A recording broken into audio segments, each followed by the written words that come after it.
saya itu nama lengkap saya Elsadai Amelia Korwa. Umur 22 tahun di tahun ini. Asal saya dari Papua, Timika. Sekarang saya masih status mahasiswi di kampus Universitas Semarang. Kalau boleh tahu jurusannya apa? Kalau jurusan saya itu S1 Manajemen, Fakultas Ekonomi. Mulai ke Semarang dari tahun berapa? Kalau ke Semarang itu semenjak kuliah sih di tahun 2018 bulan Mei. Oh, berarti lulus sekolah langsung kuliah ya? Iya. Jadi dari TK, SD, SMP, SMA di sana? Kalau untuk SD itu SD dari kelas 3 sampai kelas 5 itu di Jakarta. Terus selanjutnya kelas 6 sampai di SMP itu di Papua. Terus SMA-nya itu di Bandung, di SMK Merdeka Bandung itu. Terus udah abis itu SMK kelas 2 apa kelas 3 gitu balik lagi ke Papua. Jadi kayak pindah-pindah gitu. Jadi udah mulai dari kecil itu udah mulai mandiri gitu ya, kayak keluar kota gitu untuk bisa ibaratnya orang tua ngajarin untuk kita hidup mandiri dulu dari kecil gitu. Untuk kalau udah besar itu kayak nggak kaget gitu dunia. Iya. Gitu. Berarti di luar kota itu sendiri atau sama orang tua? Kalau di luar kota itu nggak sama orang tua, jadi sama tante. Jadi merantau sama tante. Terus tujuannya ke Semarang? Kalau tujuan ke Semarang awalnya itu pas selesai lulus SMK ke Semarang ya untuk kuliah sih Mbak. Tapi sebelumnya di tes dulu. Jadi aku pas sebelum ke Semarang itu aku ke Jogja dulu untuk tes pramugari. Tapi ada suatu kendala ya. Ya udah aku langsung memutuskan untuk ke Semarang karena aku pribadi juga tuh belum pernah ke Semarang. Yang lainnya udah pernah sih kayak di Bandung, Jakarta udah pernah. Nah Semarang yang aku belum pernah, makanya ya udahlah aku putusin untuk kuliah di Semarang. Di sini tinggal di? Kalau di sini aku tinggalnya di Jalan Argo Mukti Raya. Ngekos ya? Iya ngekos. Berarti mulai kuliah di Semarang tuh udah sendirian? Iya. Nggak sama Udah. tante lagi ya? Enggak. Jadi kalau tantenya tuh di Jakarta sih, poluan di sana. Nah ini poin pertama pertanyaannya tuh, menurut kakaknya sendiri kakak itu kayak gimana? Kalau menurut saya pribadi, lahir sebagai perempuan pasti kayak punya rasa gimana ya, kayak di sisi lain itu kayak apalagi kalau kita perempuan yang ngelihat cermin mesti banyak sekali kayak rasa insecure gitu ya, mau lihat dari fisik itu pasti banget. Tapi ya di sisi lain itu ya kadang kita sadar nggak nyadar sih orang lain di luar sana tuh kayak memuji kita gitu dengan kita punya fisik yang berbeda, dengan melihat orang yang berbeda terus memandang kita tuh dengan hal yang berbeda, terus kayak ngasih kita tuh kata-kata wah lu cantik gini. Nah itu buat kita kayak dari rasa insecure tuh kayak wah iya sih, mungkin insecure tuh kayak buat kita tuh hal yang untuk kalau pribadi sendiri tuh kayak rasa apa ya, kelemahan gitu. Tapi karena ada kata-kata motivasi dari orang lain gitu, jadi kayak buat kita tuh kayak apalagi aku sendiri tuh kayak aku ya gimana ya, bersyukur banget sih. Apalagi kayak iya sih bener.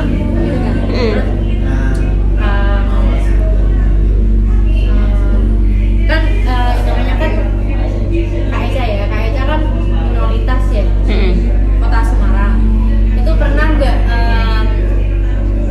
ngerasa gimana gitu, terus misal nih ngerasa apa ya, sebenarnya tuh kayak ngerasa beda atau gimana ya?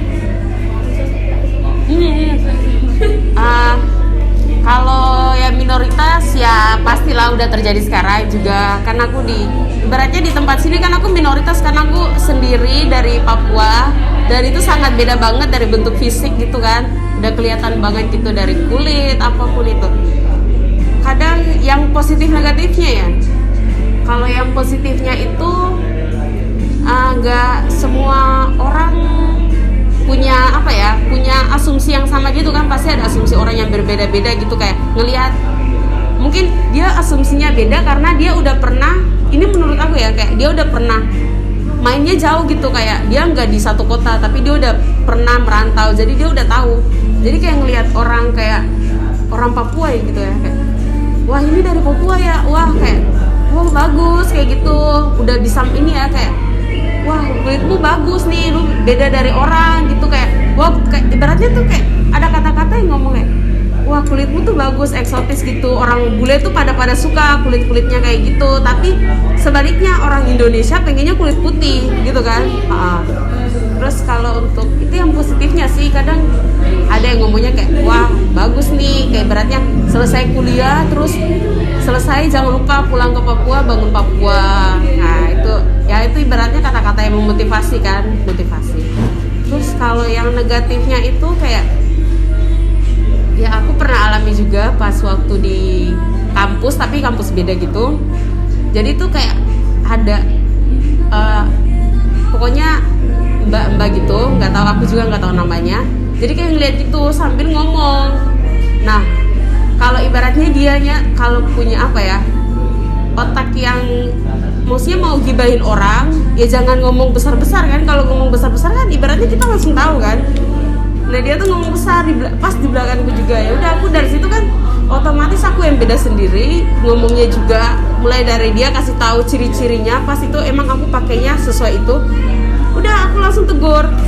Dan itu apa ya, kadang itu aku orangnya tuh sangat emosi sekali, nggak bisa kontrol gitu. Bisa aja kejadian itu aku bukan hampir sih, udah mau tampilan itu simbanya, tapi aduh kasihan juga kan anaknya orang, terus aku juga merantau juga kan, jadinya ya udahlah nggak apa-apa lah, ini aku hanya tegur aja. Maksudnya banyak kan kuliah juga, punya otak yang berpendidikan, ya bisa bedain situasinya. Sama kalau mbaknya tuh mau ngomong cerita sama aku, ya nggak apa-apa, ngomong aja cerita, jangan ngomongin cerita di belakang. Dan juga tuh menjelek-jelekan apa ya, kayak seperti contoh apa ya, di sana tuh mereka nggak ada baju atau apa, nggak ada mall atau apa ya.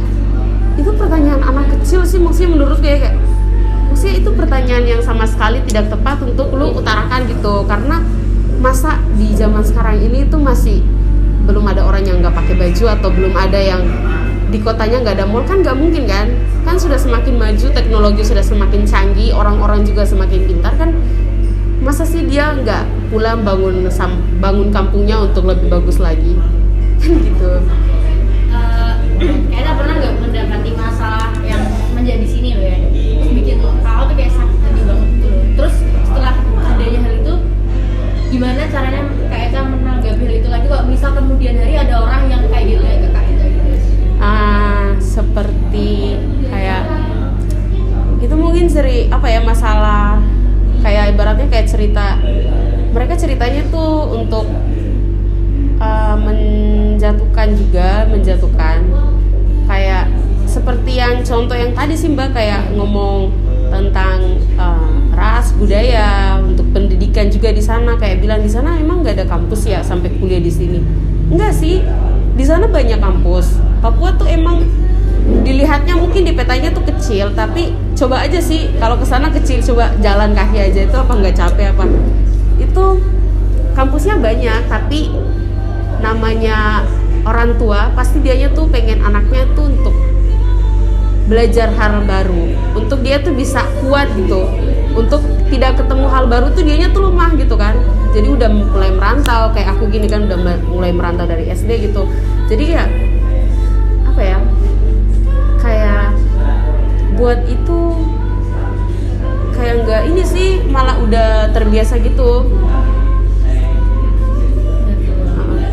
Terus pernah nggak kayak diejek itu, pernah nggak? Kalau untuk diejek sih enggak sih, nggak pernah sih. Nggak pernah, belum pernah mendapati hal kayak gitu ya? Iya. Langsung itu pelajari aja belum pernah ya? Belum pernah sih.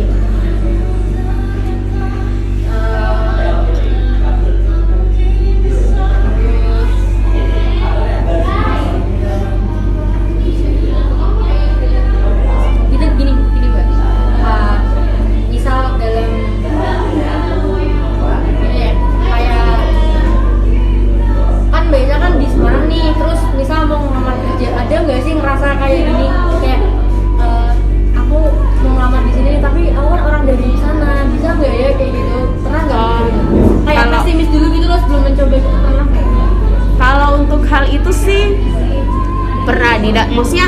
itu memang ada sih dalam hati juga, biarpun kita nggak kepikiran pasti kayak dalam hati aduh gimana ya.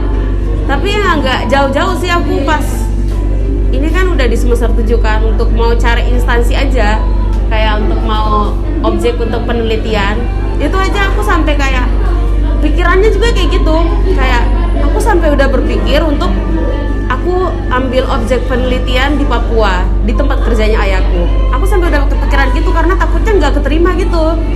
Tapi ya di sisi lain itu ya, yang pertama sih aku kayak berdoa gitu kan, ya Tuhan, maksudnya masa sih sekota besar ini tuh nggak ada yang mau terima gitu kan.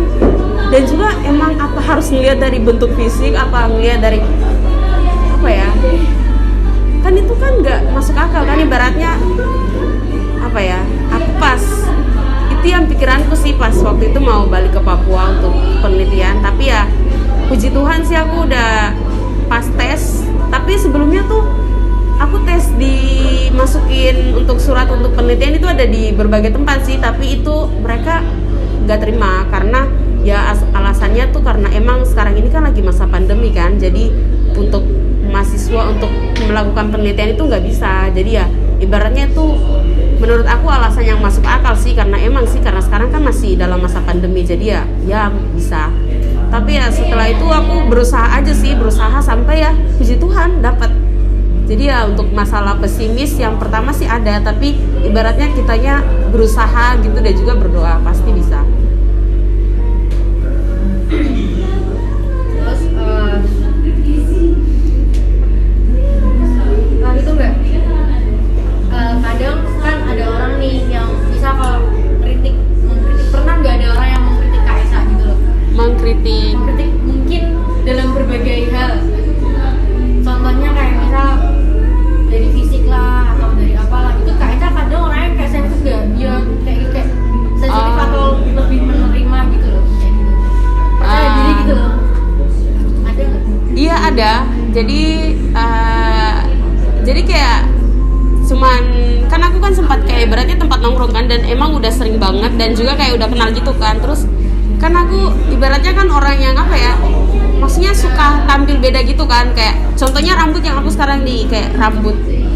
Nah sebelumnya kan ini kan aku pakai rambut yang sambung ya, jadi dia panjang. Kalau rambut yang asliku kan pendek segini, jadi aku nggak sambung rambut tuh. Terus ada si cowok ngomong lebih bagusnya sih yang banyak sambung aja sih yang kemarin bagus. Terus aku langsung spontan ngomong lah, emang masnya lu lihat seseorang itu dari itu, ya emang sih nggak apa-apa lu lihat, tapi apa ya, dengan lu ngomong kayak gitu, lu tuh bisa saja tuh ngomong ke orangnya mentalnya tuh nggak kuat nih, atau dia punya masalah mental kepribadian yang lemah gitu kan. Kalau lu ngomong sama aku ya aku nggak apa-apa, aku orangnya bisa nggak apa-apa terima nih, tapi aku cuma kasih saran gitu. Jangan kalau maksudnya kalau ngomong, dan juga ngomongnya itu jangan di tempat umum, apalagi ini kan banyak orang nih ya, apalagi kalau misal masnya lu ngomong di apa, ngomong pribadi berdua atau sama lagi nongkrong duduk berdua ya nggak apa-apa, cuman berdua aja nih. Kalau banyak orang kan kasihan kan, apalagi kalau di misal dia ngomong sama orang yang beda gitu, pas dianya mungkin lagi broken home gitu, broken keluarga gitu, terus masnya lu ngomong gitu, terus posisinya dianya tampilannya tuh beda dari yang anak-anak biasanya kan, pasti dia kayak kena mental gitu kan, kayak wah ini aku harus gimana nih, apa aku harus jadi orang lain untuk dia mau, kan gak mungkin kan, harus jadi diri sendiri ya kayak gitu. Jadi Mbak Ica kayak lebih ke menerima ya, kayak iya. Kalau kamu ngatain apa ya udah, dan juga kayak lebih jadi diri sendiri gitu kan, jadi diri sendiri, karena yang gak mungkin emang lu yang kasih aku uang gitu kan, lu yang hidupin aku kan gak mungkin kan, jadi ya kayak gitu. Tapi pernah nggak waktu Mbak Ica pertama kali di sini pernah merasa kayak aku kan beda nih, aku kayaknya nggak kayak aku ngerasa kalau orang-orang itu nggak suka sama aku gitu, pernah kayak gitu nggak? Kalau untuk itu sih nggak ada sih Mbak, soalnya aku udah apa ya, mungkin karena perasaan itu mungkin aku udah pernah ngerasa pas waktu umuran SD sih. Jadi untuk sekarang kayak untuk merantau gitu kayak nggak pernah sih, nggak ada. Mungkin apa ya, kayak ngelihat aja sih, kayak orang lain ngelihat gitu, pasti itu udah emosi kayak dalam hati gitu, tapi nggak langsung pukul gitu orang, anaknya orang nggak mungkin sih, takut masalah berkelanjutan gitu. Jadi umur sekarang itu Mbak omongan orang yang negatif kayak gitu kan ke Mbak Ica. Iya, jadi ya untuk sekarang ini tuh udah ibaratnya udah kenal dunia, nggak sama orang tua, udah merantau, jadi mental udah kuat. Terus apa ya, masalah itu bisa hadapin sendiri, dan itu emang harus sih kalau udah ibaratnya kan udah dewasa. Masalah mulai dari apa ya, mungkin kalau masalah keuangan ya untuk aku sekarang sih masih sama orang tua, karena emang kan masih sama orang tua. Jadi kalau untuk masalah di luar itu masih bisa diatasi. Jadi masih bisa diatasi sama diri sendiri.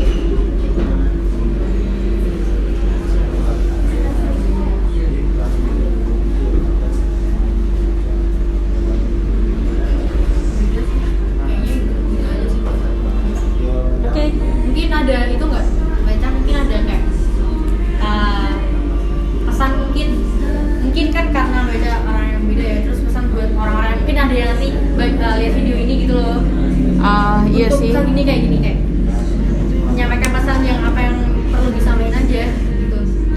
Iya sih, kalau untuk saya sih untuk pesannya untuk dari saya sendiri, untuk mayoritas untuk kayak anak-anak muda Papua gitu ya, kita tuh beda dan juga kita tuh unik gitu kan, dan kita masing-masing orang itu mempunyai pikiran yang berbeda-beda. Otomatis mungkin ada di antara kita yang dia tuh punya kelemahan, tapi di sebelahnya kita pasti punya kelebihan. Jadi kita sama-sama saling melengkapi itu untuk kita bisa maju bareng nih. Kayak untuk anak-anak yang lagi kuliah bisa saling saling sama-sama gitu untuk kejar masa depan, lulus, kembali ke daerahnya masing-masing untuk bangun Papua gitu. Entah di Papua mana nggak tahu, intinya bisa gitu. Terus ya itu untuk pesan dari aku untuk anak-anak muda Papua. Terus kalau yang untuk saudara, kayak untuk saudara kita yang di Jawa gini ya, ibaratnya mungkin yang